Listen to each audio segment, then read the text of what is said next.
I don't know how funny this episode will be. No, I got jokes. Don't worry. All my best Jim Crow jokes I've been saving for this one. Hey everyone, this is Leon from Prologue Projects. On this episode of 5 to 4, Peter, Rhiannon, and Michael are diving into the 100-year history behind the Voting Rights Act of 1965. It's a history littered with arguments that will sound somewhat familiar to anyone tracking far-right talking points in 2026. Should really be talking about this, that there are a lot of people who are voting in this country who should not have that right. They don't deserve it. This is the first installment of a special two-part series anticipating what is likely to be a bad year for voting in America, with the Supreme Court set to hear a case that could undermine one of the most important voting laws in the nation's history. But the origins of that law and the decades of voter suppression that made it necessary should remind anyone feeling hopeless about the future that while progress on voting rights is not inevitable, neither is the retrenchment of an electoral system in which reactionaries decide who does and does not qualify for a voice. This is 5 to 4, a podcast about how much the Supreme Court sucks.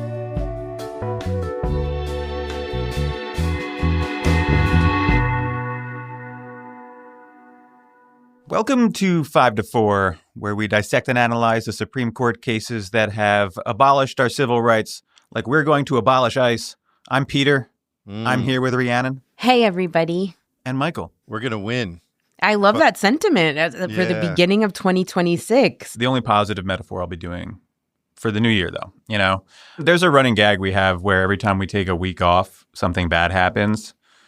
And I actually don't think that it's a joke anymore. I think it's a thing that happens when we're not recording, like the universe gets off balance a little bit.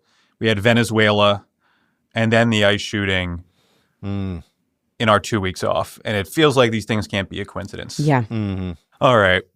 So this is a special episode, the first of two, about the rise and fall of the Voting Rights Act. The undermining and dismantling of the Voting Rights Act has been a major project of the Supreme Court under John Roberts. And in this term, there's a case that's likely to undo the last remaining major piece of the law.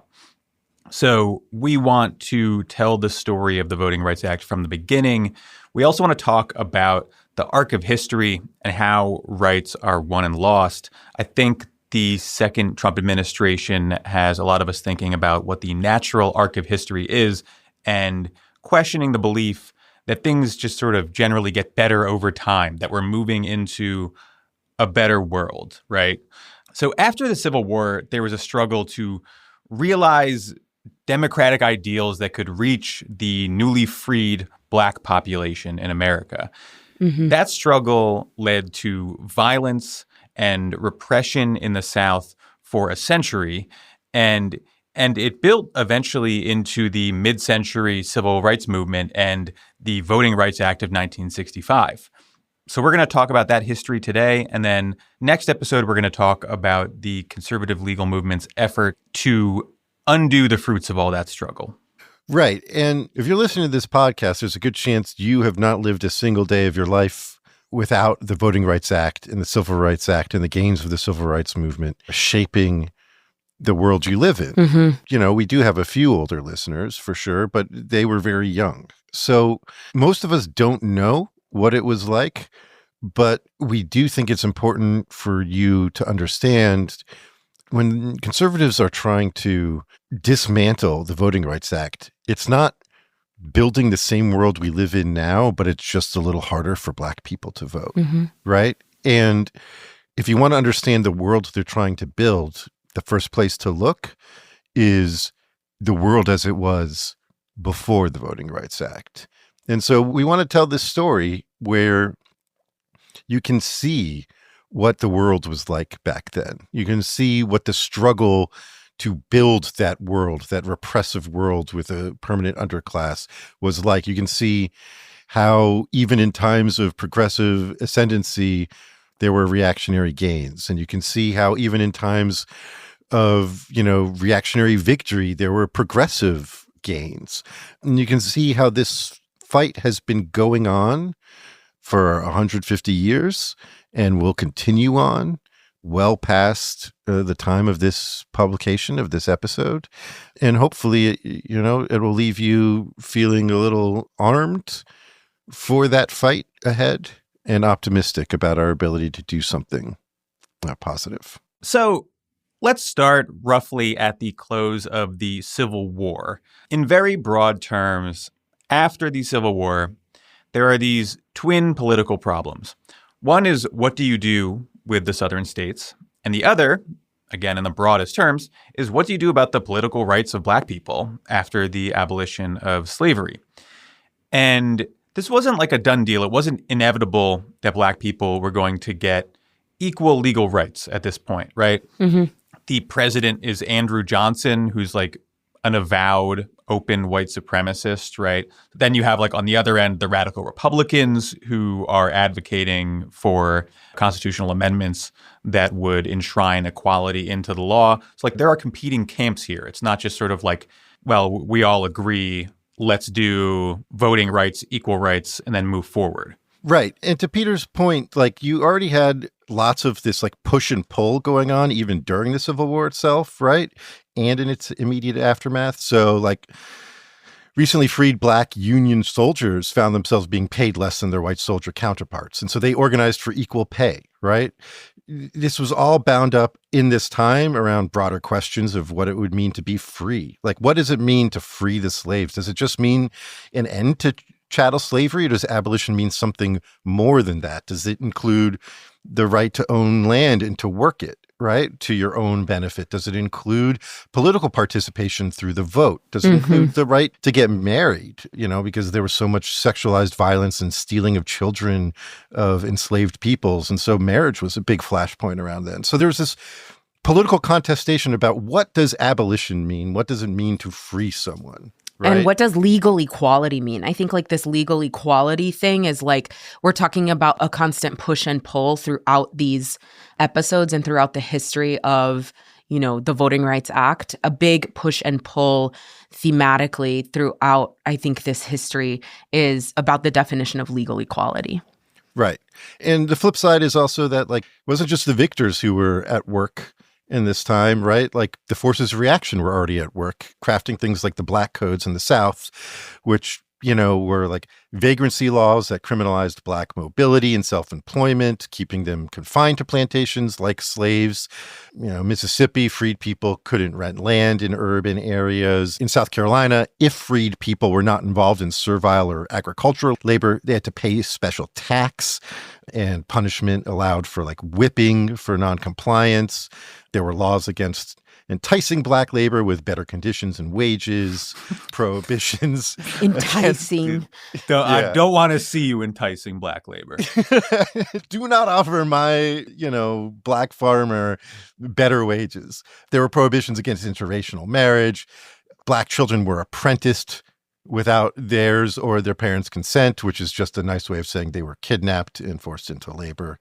It's not a clear, like, before the Civil War, everything was bad, and after the Civil War, things were good for a period. There was this push and pull that continued throughout this period and going forward of, forces for emancipation versus forces of reaction. So where this all leads is the passage of the 14th and 15th Amendments, which enshrine equal protection into the law and prevent racial discrimination in voting. You have a bunch of laws passed both in conjunction with and subsequent to those amendments. You have the Reconstruction Acts, which established military occupation of the southern states and had requirements for readmission into the Union, including suffrage for Black men. You had the Enforcement Acts, which helped protect voting rights by doing things like providing oversight for elections and providing legal remedies for people who are targets of violence and intimidation. And the result of all of this is a massive increase in the franchise for Black men during this era. Nationwide, the percentage of Black men eligible to vote goes from about 0.5 in 1866 to 80 in 1868. 2 years. Right. And it's not just eligibility, right? Black voters are very engaged. So in some southern states, Black registration rates exceed 90%. More than 700,000 Black men vote for the first time in the 1868 presidential election. I think the total number of Black people at this point is something like 5 million, maybe even a little less. In Alabama and Georgia, Black voters constitute about 40% of the electorate. So we're talking about real political power here. Over the Reconstruction period, which is the decade or so following the Civil War, somewhere between 1,500 and 2,000 Black Americans are elected into public office at all levels. The first Black senator, Hiram Revels, is elected in Mississippi in 1870. Another, Blanche Bruce, who was a former slave, was elected in the same state in 1875. The first Black state Supreme Court justice is elected in South Carolina. Between 1870 and 1900, there are 22 Black Americans in Congress. So we're just talking about like this massive step forward in a very short period of time. Yeah, and that massive step forward is only made possible by the political will and political power being exerted through Reconstruction, right? Mm-hmm. We're talking about Reconstruction Acts, the Reconstruction Amendments. The Constitution is amended, right? Multiple times during this time period. The accountability and enforcement of federal law over the South, these rules about Southern states, what they have to do to rejoin the Union. Yeah, that's one of the big themes of like every successful step forward in civil rights embraces the discipline of the Southern states. There's no other way to put it, right? Yes. Yeah, in the history of this country, yes. It acknowledges that the Southern states are anti-liberty in these very specific regards and takes steps to put them in check. That's something you see during Reconstruction. It's something you'll see in the Civil Rights era as well. Yeah. And ultimately, Reconstruction, though, is a failed effort, right? The gains that are being made are dismantled. And, you know, you can like pinpoint, okay, Reconstruction is dead with the Compromise of 1877. There's a presidential election in 1876, and the quote unquote compromise is about who gets the presidency. So you have two presidential nominees. The Republican nominee is from Ohio, Rutherford B. Hayes, and the Democrat is New York Governor Samuel Tilden. Now, there are two problems in the presidential election of 1876 for who wins the election. One problem is that pesky Electoral College. It's been giving us issues for a long time. And the other problem is widespread cheating, widespread ballot stuffing, and widespread, certainly in the South, violence at the polls to try to keep newly enfranchised former slaves and Black people from voting. So what happens is in the Electoral College, there are 20 disputed electoral votes. And without figuring out who those 20 electoral votes go to, Rutherford B. Hayes or Samuel Tilden, neither nominee has enough votes to win the Electoral College. So Congress creates this Electoral Commission to figure this shit out. Like, we need a president, right? So the Electoral Commission that's put together ends up voting on straight party lines, 8-7, to award those disputed electoral votes to the Republican, Rutherford B. Hayes, which gives him the presidential win. But it's not so much that this Electoral Commission, like, investigated the disputed electoral votes from like Louisiana and Florida and deduced which candidate the votes should have actually gone for, right? In like a factual, on the ground way. Right. Instead, what you see is the push and pull that we're talking about. This actually is an agreement, informal, negotiated over time, right? This is an agreement about federal governance and Reconstruction that's really just expressed by Hayes being handed the election. But it's so much more than that, right? To get to a peaceful inauguration of one of these candidates, to get to a Republican president that the Southern Democrats would not outright reject and like have a whole other rebellion over, right? The Compromise of 1877 is struck, whereby those Southern Democrats, the white supremacists, would acknowledge the Republican, Hayes, as president, but in return, they would get some massive concessions by the United States, and ultimately, Reconstruction is over. Those concessions, most importantly, two of them, the removal of federal troops from the South At this time in 1877, federal troops remained in Louisiana, South Carolina, Florida, right? Those federal troops still there holding accountable the South to rejoining the Union, to abiding by the Reconstruction Amendments, to abolishing slavery, really, right? The other concession that is agreed to so that Rutherford B. Hayes can be president is that the U.S. federal government agrees essentially, and the North agrees essentially, to give Southern states the right to deal with African American citizens in whatever way they like without, quote, Northern interference, right? This is the end of Reconstruction, sort of symbolically, and if you want to put it on a time period, it is the election of Rutherford B. Hayes in this compromise. This gives the promise of Reconstruction up for like a calm resolution to a presidential election. And it leads really to white supremacists taking control of the South. It leads to a powerful Southern Democrat voting bloc for decades, right?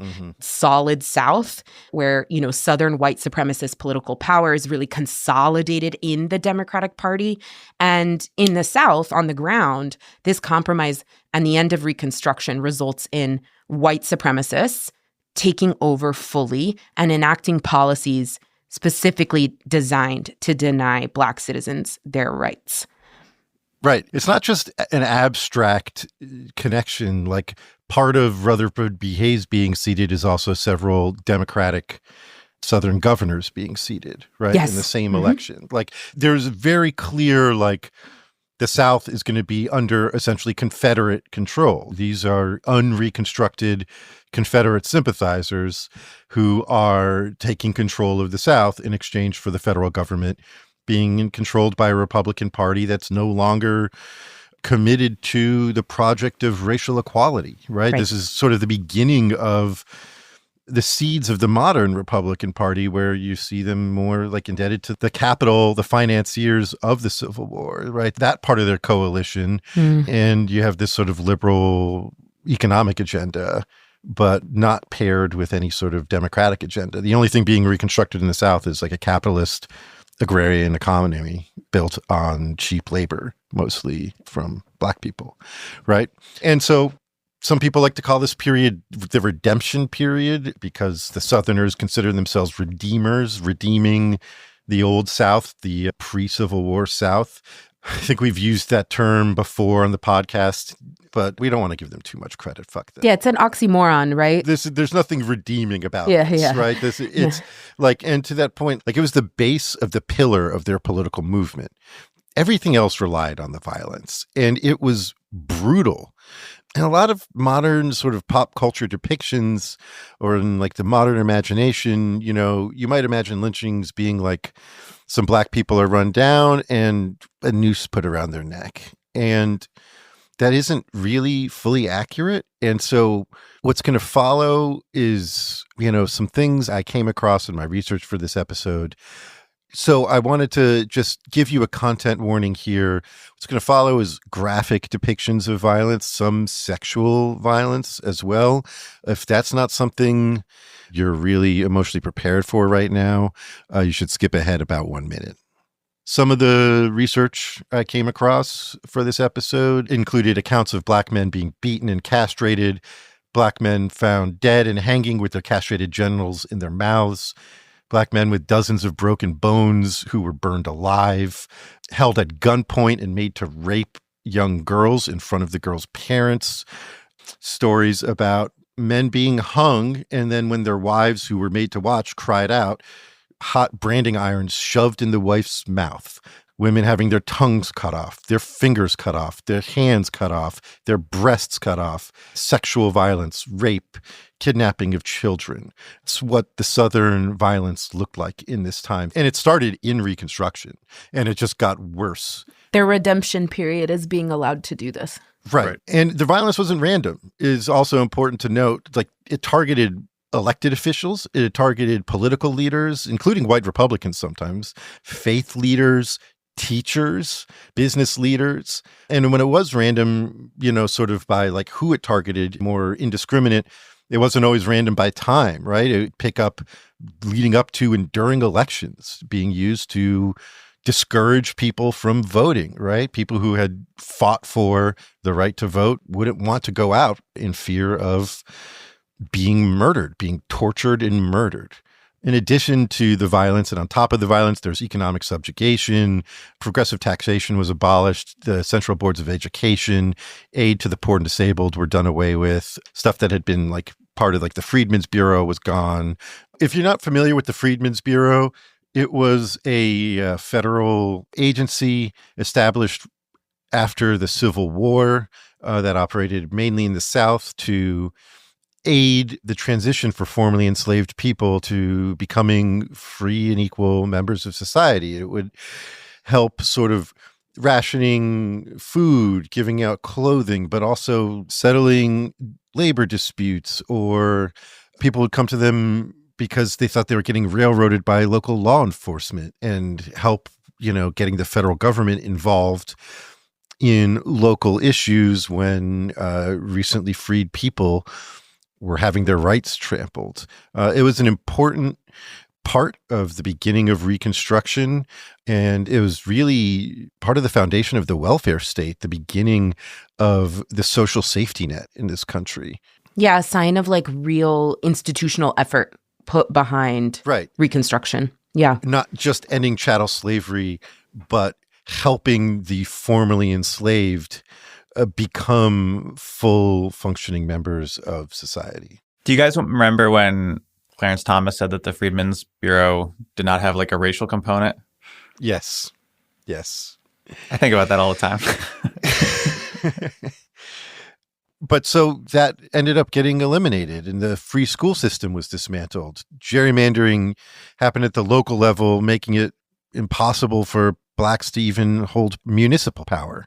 There were vagrancy laws that essentially reprised the black codes we discussed earlier, lien laws giving the first right to owners for crops from sharecroppers, which created essentially debt peonage.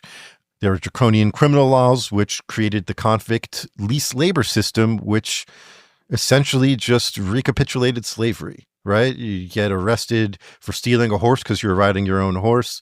Now you're in prison, which means you are in the 13th Amendment exception to slavery and you could be leased out for, nothing. Right. And then on top of that was the effort to politically disenfranchise people. So you have the violence, you have the economic subjugation, and then you have the political subjugation, which often took the form of voting restrictions like literacy tests.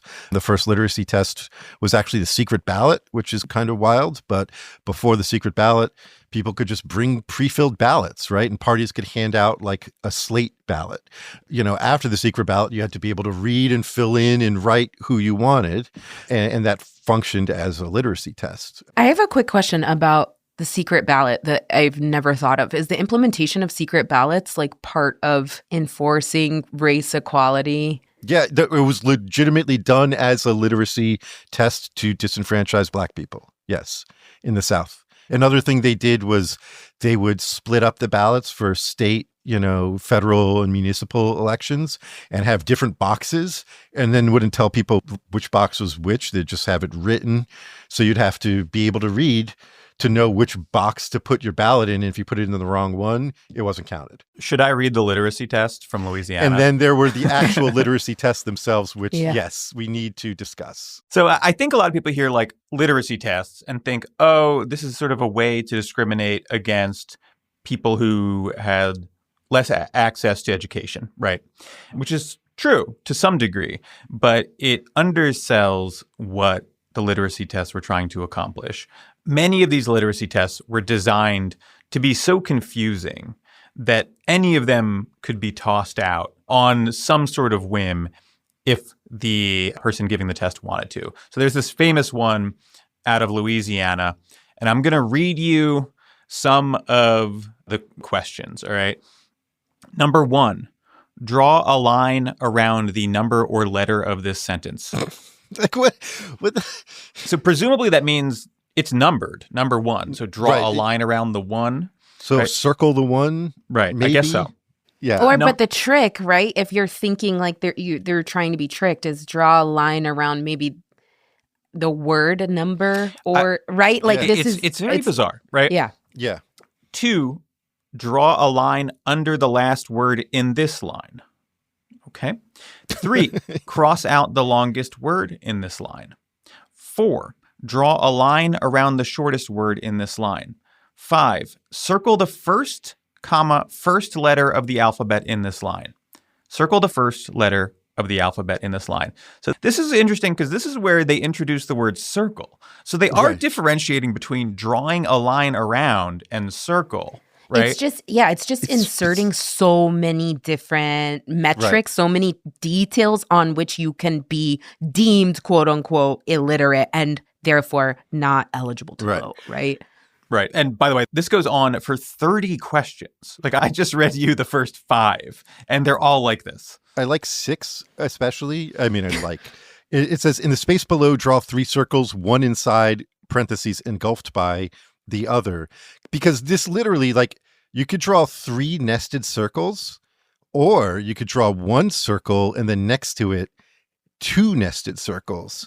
Both of those could plausibly answer this question accurately. If I'm being a textualist. Which you assume it means that neither of them will be counted correctly. The way these are used is like if you draw 3 nested circles, the white administrator of the test will tell the black man, no, that was wrong.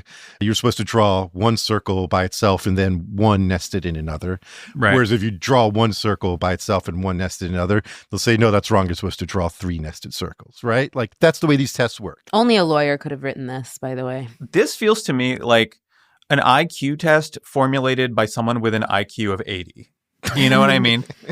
Like this, you're just like, what is this? Also, the point being, right, that whoever, literate or illiterate, white or black, taking this test, right, the point here is that you could be assessed as having passed it or assessed as having failed it, depending on who the administrator is and what the intentions of the administrator of that test are in deeming who is eligible to vote. That's right. So you have the mass use across the South of literacy tests. You have poll taxes as well. You have mass disenfranchisement and exclusion of Black people from voting, Black men at this time from voting. And, you know, we just made the point about like anybody could fail this literacy test. And some white people, certainly illiterate at the time, would not have passed these tests. The way that many Southern states got around that is by passing grandfather clauses, right? So that if you were a white voter, even if maybe you couldn't pay a poll tax, or even if maybe you wouldn't be able to pass a literacy test, well, if your granddaddy could have voted, or if you lived in an area where white people historically had been allowed to vote and Black people hadn't, well, you were, quote unquote, grandfathered in, right? So you have this mass campaign of excluding Black men from the vote. Another way to do this is through the implementation and, in fact, codification, putting it into law, of a system of whites-only primary voting, primary elections.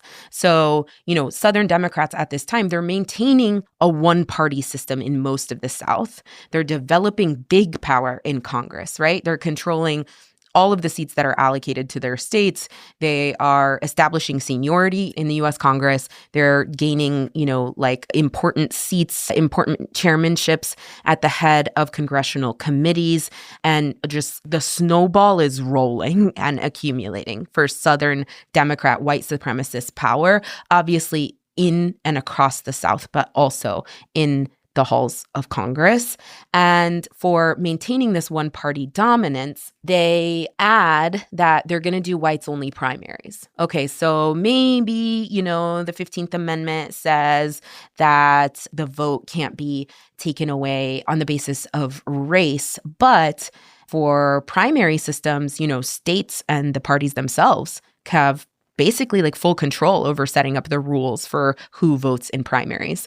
And so Texas, Georgia, several other states across the South create literal white primary systems where only whites can vote in the primaries, either in the sort of like local election board rules, or Texas is an example, and we'll talk about the legal battle in Texas over this. The state of Texas passes a law, the Texas statute it's called at the time, that says no Black person will vote in a Democratic Party primary election in the state of Texas.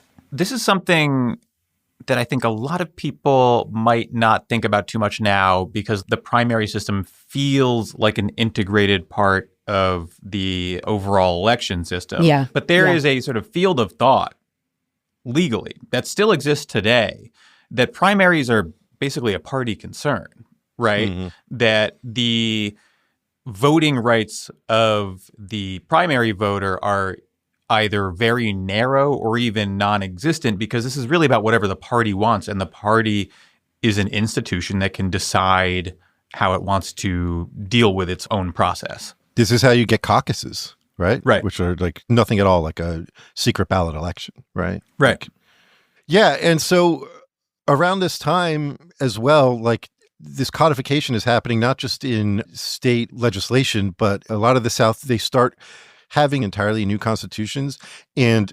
constitutionalizing this sort of system of disenfranchisement.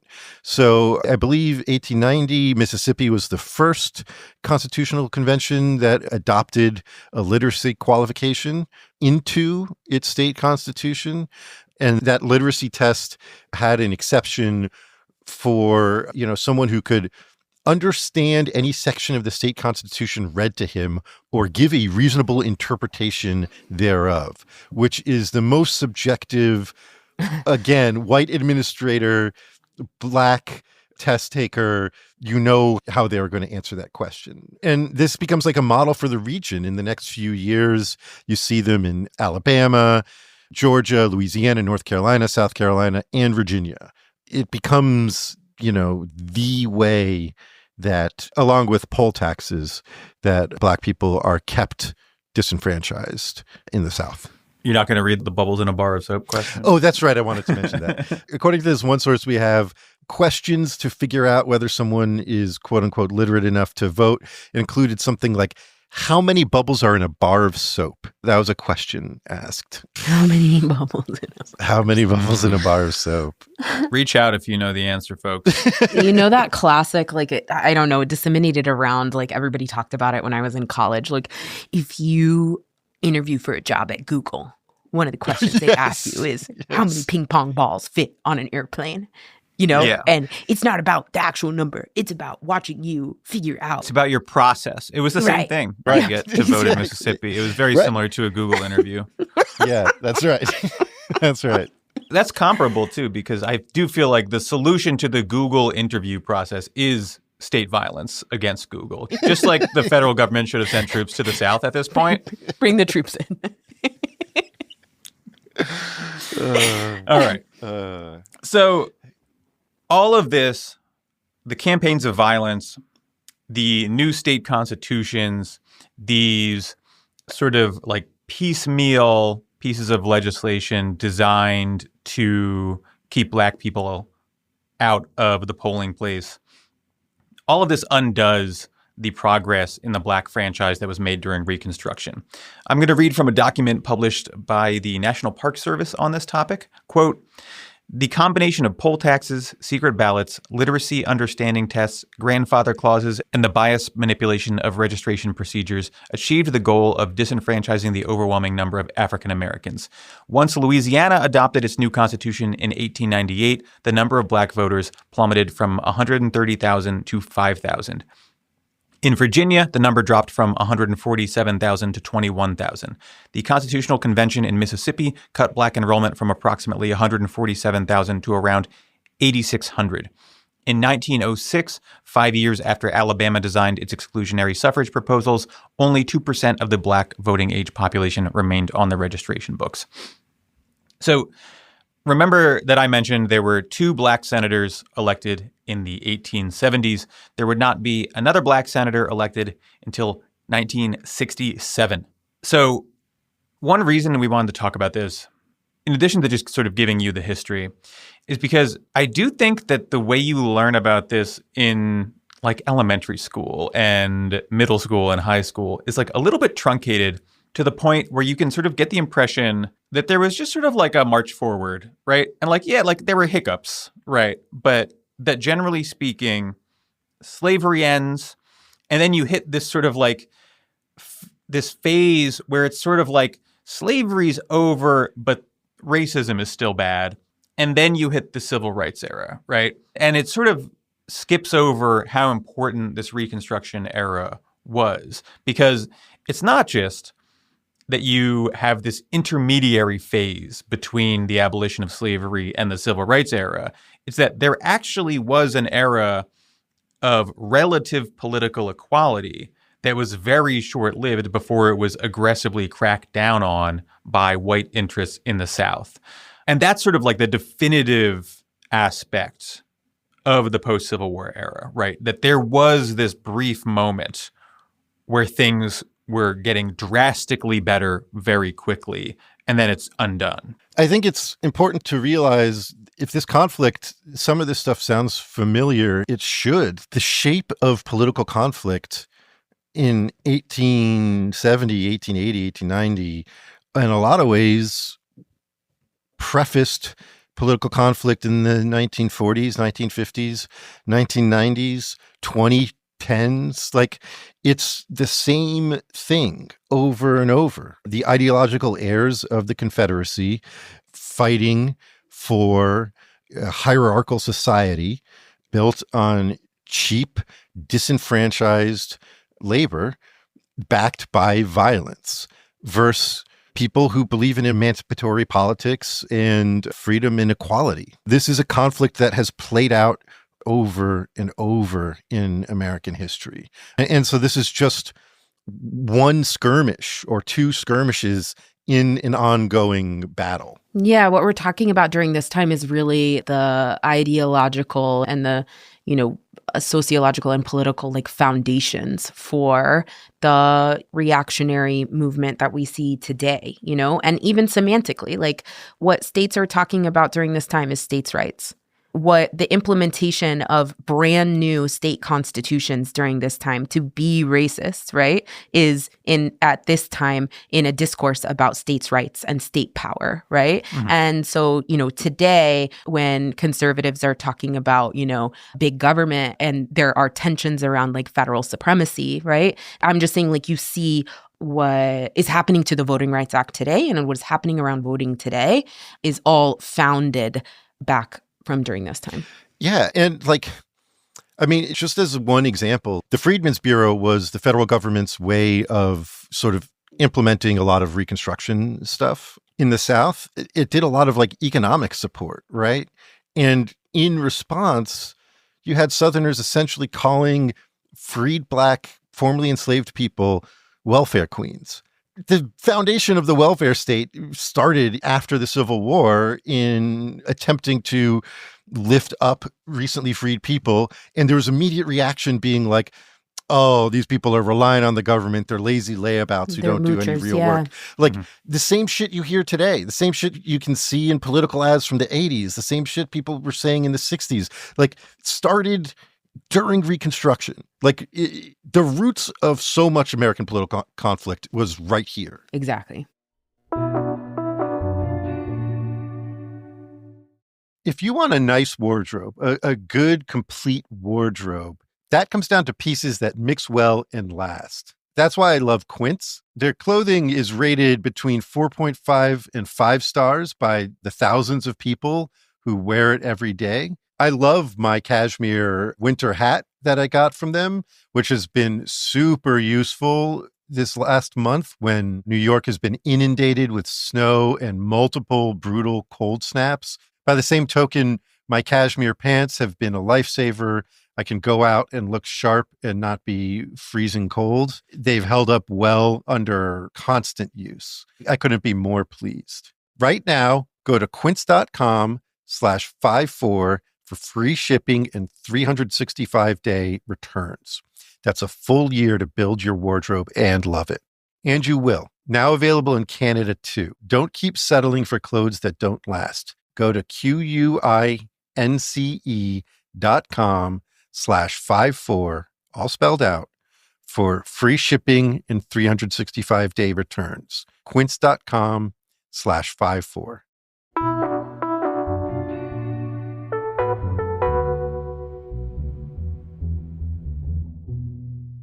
So we are a Supreme Court podcast, and perhaps it's worth talking about what the Supreme Court is doing in this era. We're going to go through it pretty quickly, but they go on a generational run of bad cases over the span of like 40 years. It's actually crazy. Makes the Roberts Court look like a fine compilation of justices. We are talking about a court that basically allows this at every turn and facilitates it at every turn. So yeah, I'll let you guys take it away. So yeah, there's a couple I want to talk about, Blyeu and Cruikshank. Blyeu v. U.S. I don't want to get bogged down in the details because it might be worth doing a whole episode on this case. But the gist is Kentucky had a law preventing black people from testifying against white people in trial. And 2 white men murdered most of a large black family with axes, leaving only the 2 young daughters alive. And the question was whether a federal court could take jurisdiction over the case under an early Reconstruction law designed to enforce the 14th Amendment. And the Supreme Court said no, because of some textualist bullshit that like this case wasn't affecting the 2 daughters because they weren't like the dead people or the people being prosecuted. They were just giving testimony. One of these girls, by the way, wasn't just like a survivor in the sense that like they didn't kill her. Like she got a fucking axe to the head and she just survived her wounds. And she lived through this. Yeah. The other case, even worse, U.S. v. Cruikshank, comes out of criminal convictions related to the Colfax massacre that killed dozens of black Americans. So the Supreme Court reversed the convictions, declining to incorporate the First and Second Amendment against the states, saying they only limited the federal government.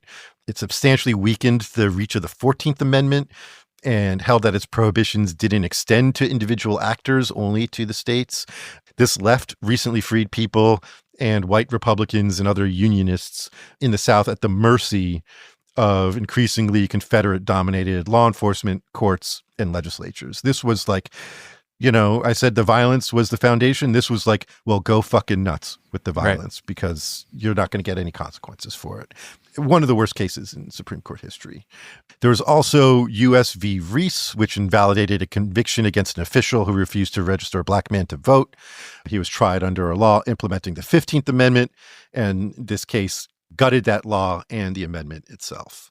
Also adding to this shitstorm, terrible run of Supreme Court cases at this time are the civil rights cases of 1883. I learned about these in con law. Yeah. Did y'all talk about civil rights cases? Yeah, this is a big one. You have likely talked about them in law school if you're in law school.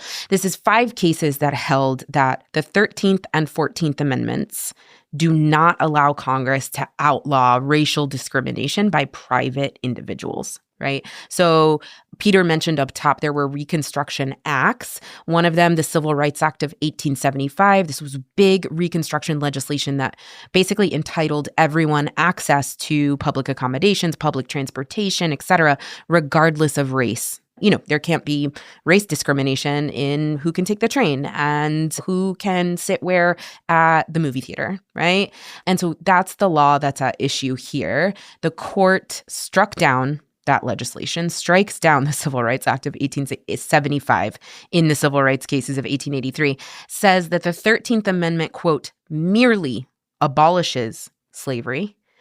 And the 14th Amendment doesn't give Congress the power to legislate like this because, well, these are private actors doing the discrimination. These are individuals. These are business owners just making rules for their business. That's not state action. And so Congress has no power to outlaw that. One important dissent, John Marshall Harlan, in the civil rights cases of 1883, he says, quote, the substance and spirit of the recent amendments of the Constitution have been sacrificed, in this case, he's saying, by a subtle and ingenious verbal criticism. He's saying, y'all are getting ticky-tack with this shit. Right. And the result of this decision, or these decisions, it's 5 cases, widespread racial segregation in housing, in employment, in public life is greenlit, right? Jim Crow is ushered in post-Reconstruction squarely because, right, the civil rights cases of 1883 allow it. And so just one note before we move on to the next fucking loser case, Plessy v. Ferguson.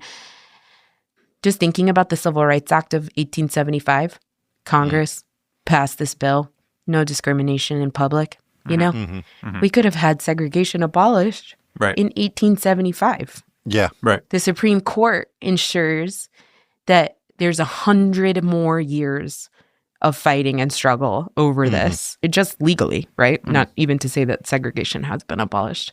Right. Anyways, so let's go to Plessy v. Ferguson. Plessy v. Ferguson is the case about, you've heard about it, separate but equal, gives the green light to that. This case holds that racial segregation laws, literal like laws that codify racial segregation, don't violate the U.S. Constitution as long as the facilities, the segregated areas and the segregated spaces for each race are equal in quality. You know, this is the story of Homer Plessy. This is a mixed race man in Louisiana. He boarded a whites-only train car. Meanwhile, Louisiana had the Separate Car Act of 1890, law on the books, codifying segregation. No black people on the white train cars. And in this case, really importantly, in terms of legal equality and the definition of legal equality, the Supreme Court says that the 14th Amendment establishes just legal equality between whites and blacks. It does not require the elimination of all, quote, distinctions based on color. So big, long question over the course of history of the United States of America. What does legal equality mean, right? When it's used here to ensure, obviously, inequality. This case, another huge one that legitimizes and allows Jim Crow. We should also talk about Giles v. Harris. This is a case where Alabama was refusing to register black people to vote. So a whole group of about 5,000 black people sued, seeking an injunction from federal courts requiring the state to register them. The state had a grandfather clause, then lots of onerous and subjective requirements for people not grandfathered in, which, of course, in practice worked to disenfranchise black people. And the Supreme Court said, well, those subjective and onerous tests are racially neutral on their face, and we're not going to look at how they operate in practice. That would be, we don't want to micromanage the states. We did an episode on this one, but all-time dumb as shit Oliver Wendell Holmes opinion there. There's also Ginn v. United States, which interestingly is an example of like, even when the Supreme Court wasn't being terrible, they weren't really fixing things. This was a case that actually struck down grandfather clauses.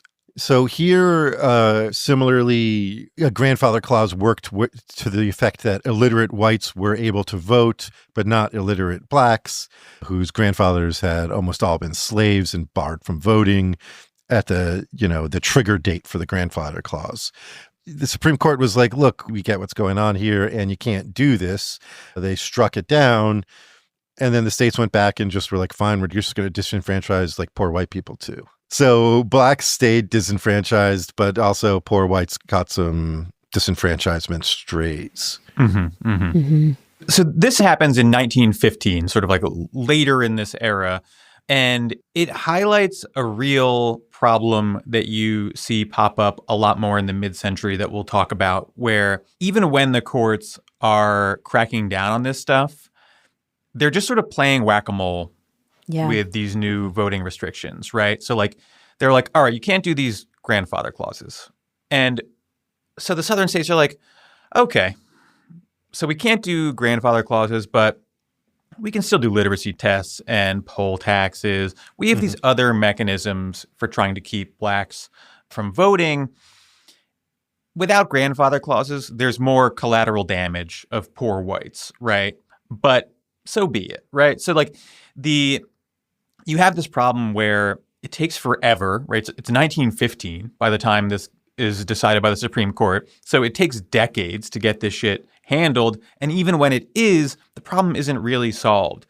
This really highlights the need for big, ambitious federal legislation so that courts aren't just like having to step in and say, no, you can't do that. No, you can't do that, because it's just not an effective system for preventing the southern states from doing this shit. That's right. Yeah, exactly. I mean, we can talk about another couple of cases in a little series at the Supreme Court.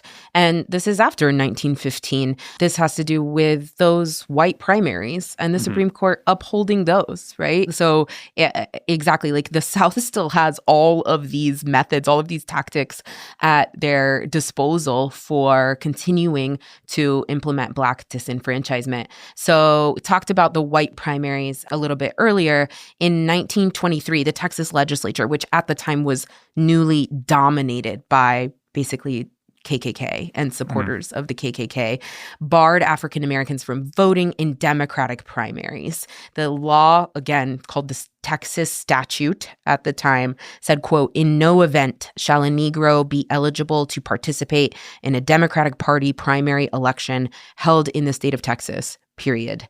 So the NAACP out of El Paso takes up a case to challenge this law. And actually, the Supreme Court agrees in a limited way, agrees with the plaintiff, with the NAACP. They say, yeah, actually, under the 14th Amendment, that promises equal protection under the law. So this is a violation of the U.S. Constitution. Now, one note is there is also a 15th Amendment question here. Under the 15th Amendment, you should not be barred from voting on the basis of race. Supreme Court doesn't even talk about the 15th Amendment in this go-around. So, yeah, strikes down this Texas law. Texas comes back. What do? They come back and say, okay, we won't have that law. We're going to amend it. We'll change it so that actually we're giving the power. The Democratic Party itself is going to set the rules for its own primaries. The state of Texas won't officially do it by passing legislation.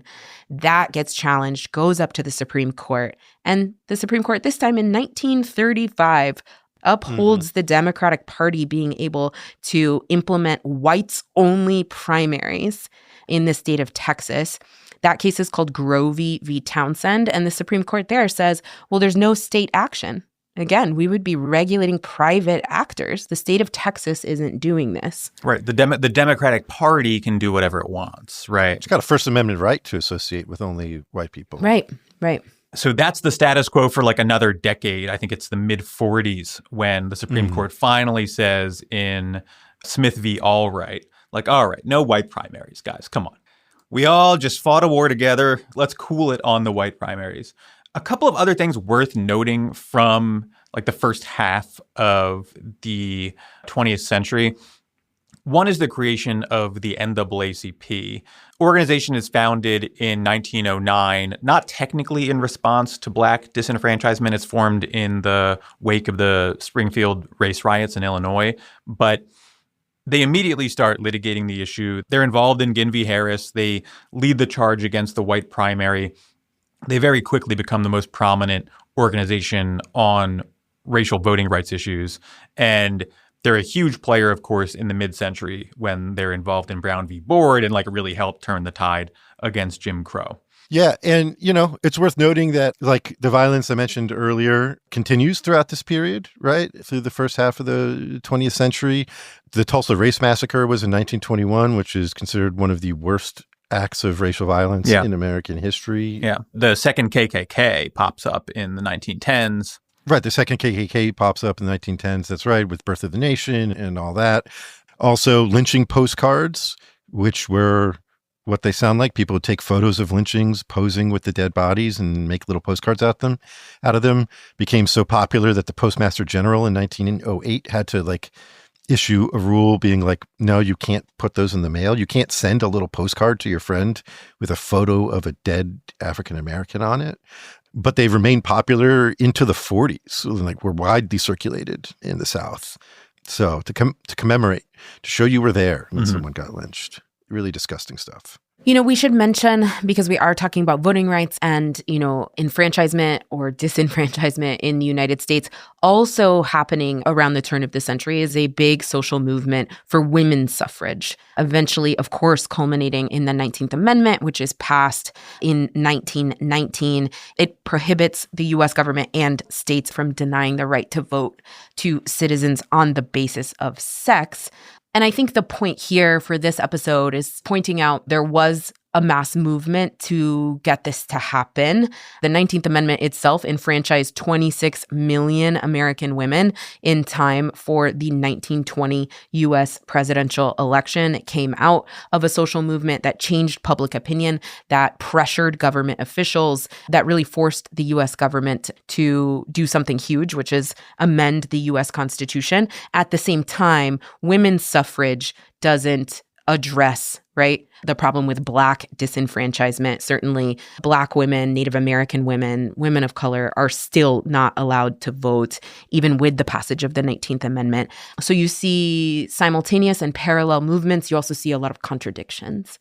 And there were white supremacist elements within the suffragettes. So, like, we're not diving too deep into it, but it did sort of heighten the tension, right? Yeah. Many suffragettes saying, like, we're fighting for white women's right to vote, not anybody else's, right? Right. Classic. I got that. So let's talk a bit about the early civil rights era, like the sort of 1940 to 1960, right? In the FDR era, you have a couple of things happen. One is obviously World War II, where Black Americans are drafted, they're serving, they're fighting. The other is the New Deal, which provides Black men especially with access to work that they didn't have before. So you're seeing more robust and visible participation of Black Americans in civic life. And again, that's just sort of heightening the tension between the existing legal regime, especially in the South, and like the lived existence of Black people in America. You start to see early civil rights victories. Southern states were still trying to maneuver their laws to keep primaries white, but federal courts finally put a halt to it in the 40s. Black voter eligibility in the South starts creeping up towards 12%. In 1940, it's about 3%, up to 12%. At that point, we're essentially in the full-fledged civil rights era. You get Brown v. Board in 1954, the Alabama bus boycotts in 55, the Civil Rights Act of 1957, which does have some voting protections.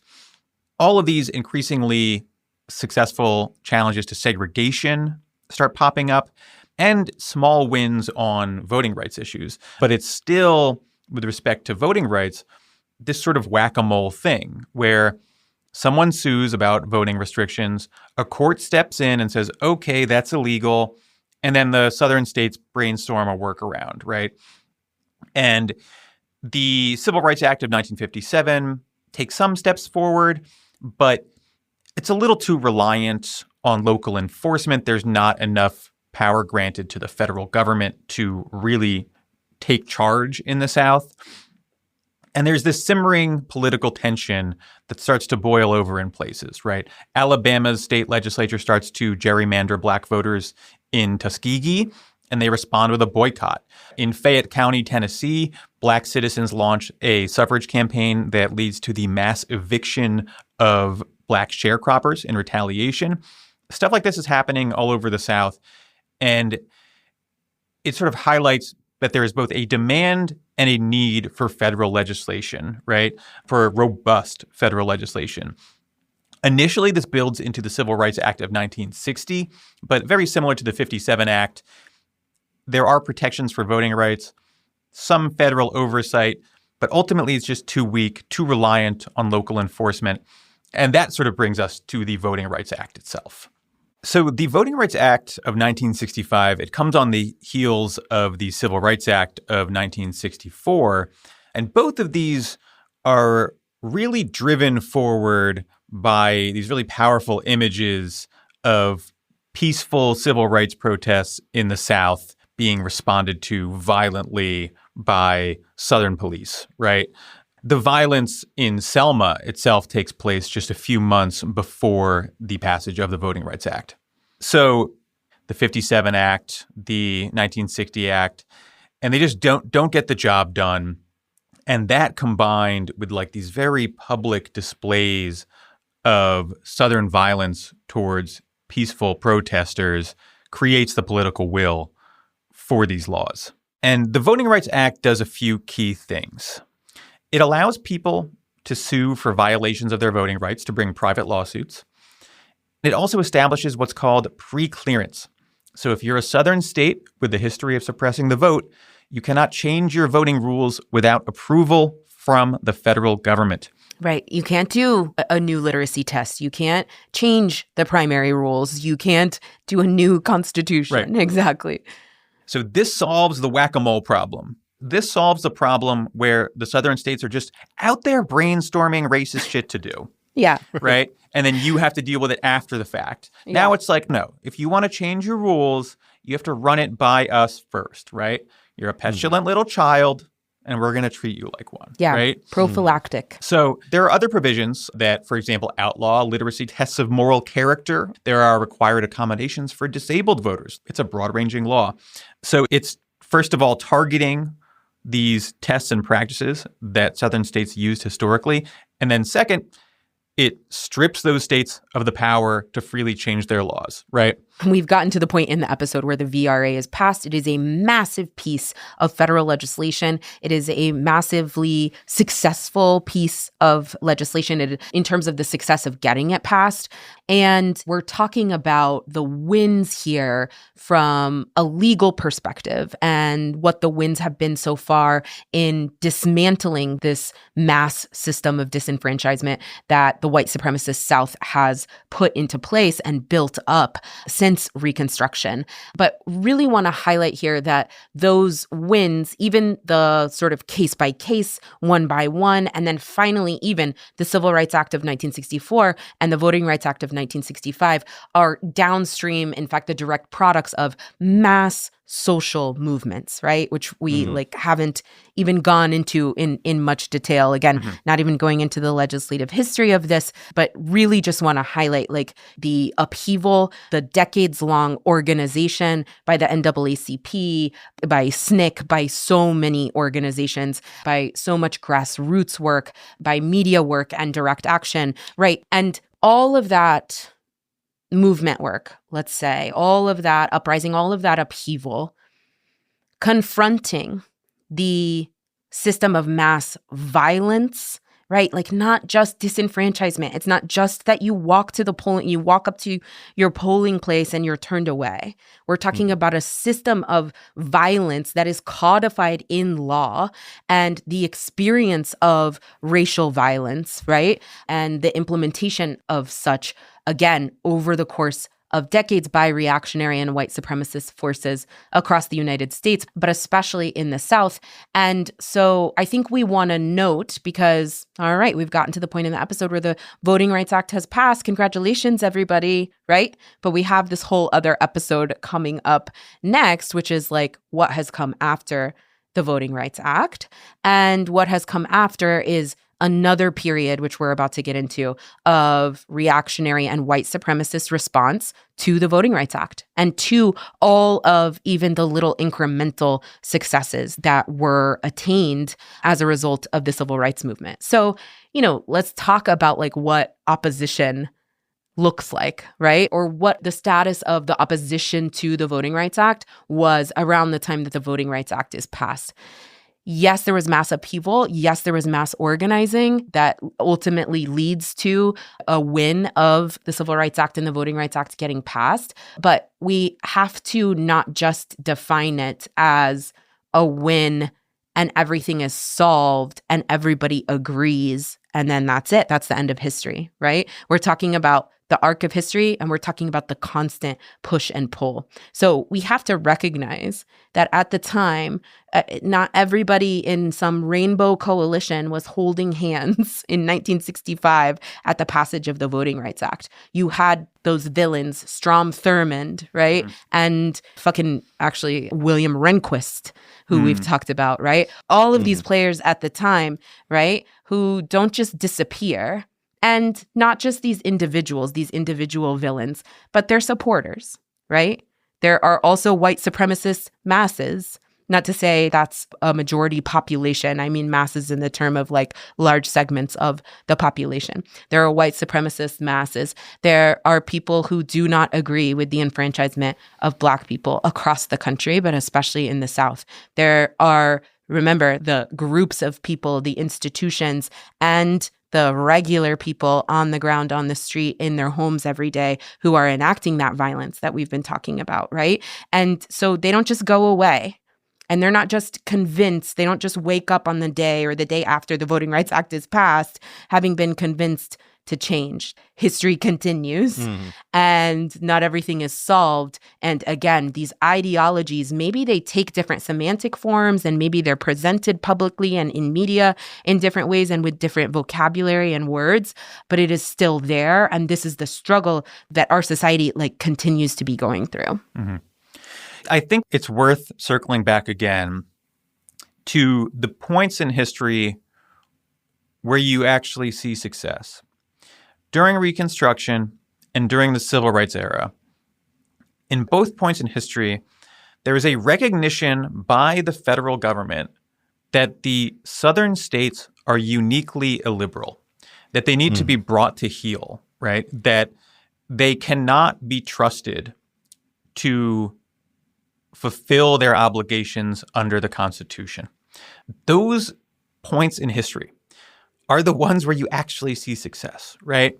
The ones where the Southern governments are left to their own devices. Or try to be appeased with half measures. Yeah. Right. Those are always prologues to failure, right? And I think it needs to be thought of the same way now, even if the project has changed. Even if white supremacy in the South is not openly embraced to the extent it was in the 1950s and 60s, you have players within our political system who are deeply uninterested in liberalism as a project, equality as a project, justice as a project, right? And if you don't recognize them as such and create rules that recognize them as such, then inevitably, whatever you try to cobble together will unravel. And while we're taking these sort of big picture looks at, the last 150 years of history, I want to maybe think back to what Peter said at the opening about the arc of history. I hope listening to this episode is complicated for you, the idea that history has an arc, right? It certainly doesn't naturally bend towards justice, but I think, the common refrain in leftist circles is, well, if you apply enough pressure to it, if enough people apply enough pressure to it, then they can bend it towards justice. But I think we should be complicating even that understanding, right? I think this is a story of history that doesn't have an arc. It has steps forward, it has steps backward. There are periods of great gains and there are periods of reaction, but also within those periods, right? In the periods of great gain, there's still terrible racial violence. And in the periods of reaction, there's still big gains, like 26 million women getting the right to vote in the middle of intense reactionary period, right? I agree. And I say that because I think if you're listening to this podcast, you might believe that we are currently living in a period of reaction. Hopefully it's a short-lived one. But even if you believe that, which I do, you shouldn't be discouraged from thinking that means no good can be done now. There's a tremendous amount of good that can be done. Even ephemeral victories are still victories, right? The Ku Klux Klan was stamped out in the 1870s, and it came back 50 years later, but that's 50 years without the Ku Klux Klan. That's a lot of people not lynched, right? That's good. That was a good thing. There's good that can be done now. And more than anything, I hope that's what you take from this is to not discouraged by the weight of history in the moment you find yourself in. Well, and we have a whole nother episode, right? Oh, for hold sure. on for at least, sure. Listener. But I think that's a good point, Michael. And the other thing that I wanted to say about this exertion of force on the arc of history in order to make it bend toward justice, I think that's right. I also think, just to make it the way I think about it most concretely in my mind, is that it's not just this affirmative push towards justice. It's a mass push towards enacting a cost on the oppressor for continuing to oppress. Yes. This is what material gains and material wins are born out of, that the oppressor is forced not to because it becomes costly to continue to oppress. And so just like you said, Peter, where the periods of history in which, the South was made to heal, in which there were gains because social upheaval and, of course, government action and legal action made the cost of this kind of oppression, made the cost of racial segregation, made the cost of disenfranchisement, made the cost of Jim Crow. And I'm not talking financial, right? I'm talking like reputational. I'm talking, material cost, that it becomes untenable and too precarious a system, right, to continue to uphold. That's what dismantling is, And so that's where the force is. It's not just, on the abstract idea of a force bending the arc of history towards justice, but there's quite a concrete way to look at what the exertion of this force actually does and how those wins are achieved. The other thing I'll add, maybe I'm getting over my skis in this episode, but the other thing I'll add I'm all about getting over your skis. one of the definitive elements of the civil rights era, and we sort of skipped past it a bit, but the way that you get to like 80% support for the Voting Rights Act in Congress, which is where they landed basically, is through the efforts of the civil rights movement to show the rest of the country what the South was about, right? Exposing. Right. Emmett Till's open coffin. Right. That was the point of Selma. The freedom rides. Right. Right. Mm-hmm. You can see parallels right now. Support for abolishing ICE has shot up 25% in the span of 2 weeks because people can see the rotten souls of the ICE agents in Minneapolis, just like they saw the rotten souls of the police in Selma. The ability of our body politic to sort of affect these types of changes is often tied to their ability to feel disgust for the reactionary forces in this country. I think that's something that can be leveraged, and perhaps before we get to the fall of the Voting Rights Act, perhaps a hopeful point to sit with for a second. Yeah, and the amount of disgust being inescapable for the oppressor and draining resources for the oppressor.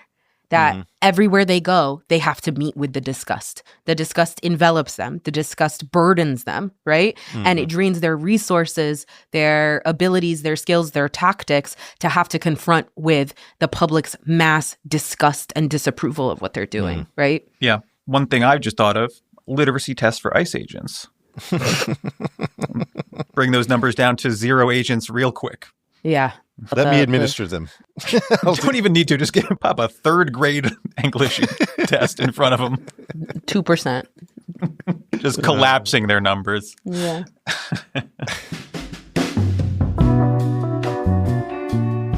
All right, folks. Next week, the fall of the Voting Rights Act. We're going to talk about the right-wing effort to, primarily through the Supreme Court, unravel the gains of the Voting Rights Act over the course of 75 years and talk a bit about where we are today. Follow us on social media at 54pod.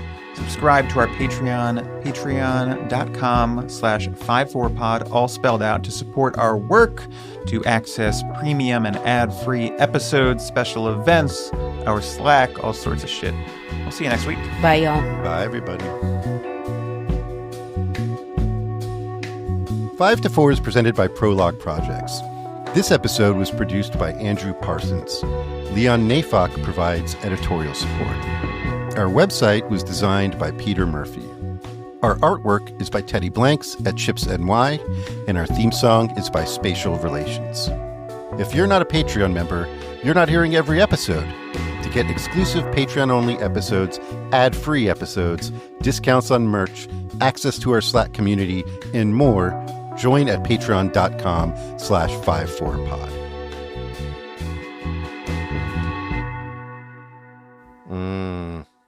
Rutherford B. Hayes jokes.